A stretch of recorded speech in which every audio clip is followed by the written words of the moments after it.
they may not understand things like the sensitivity to sensory, stimuli. They might not understand that, behaviors may be, if students are reacting to being overstimulated or understimulated, it may come out in a behavioral way and it may also impact academics. So I think part of it's not just a lack of awareness, a lack of training.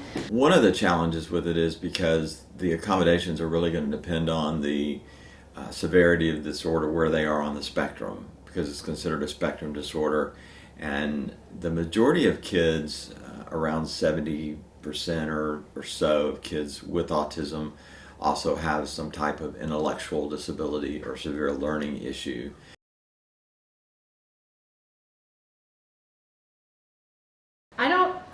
I think it's probably the same as it was years ago. It's just that there's more awareness. So, and remember that IDEA did not have a category for autism until the 90s.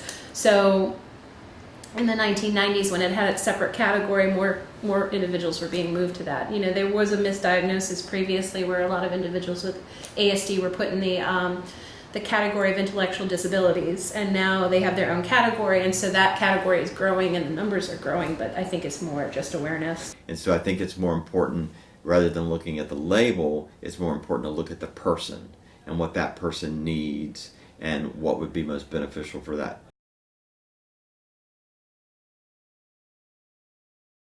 I actually am the founder and a researcher in a program at my former institution called Students on Campus Achieving Results. It was called SOAR.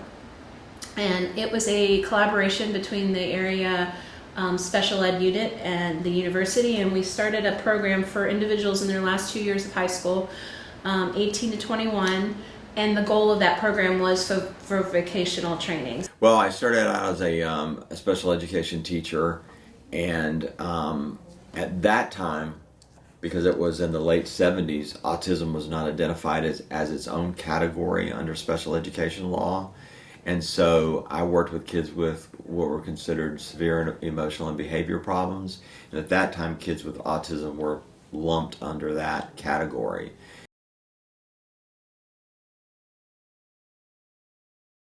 Sometimes there aren't any accommodations that need to be made.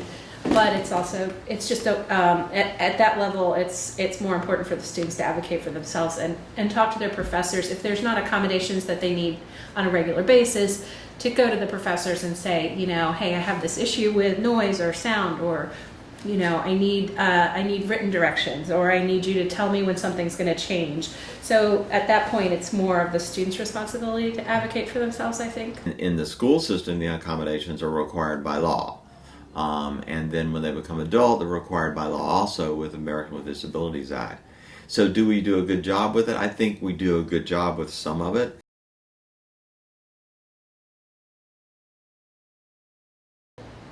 I think there's a lack of awareness, and there might be an interpretation of discrimination, but I don't think that faculty at either the K through 12 or at the university level would knowingly discriminate against someone with a disability. I think sometimes if they're not accommodating, it's because they don't know to accommodate, but I don't think outward discrimination is as big as it might have been in the past.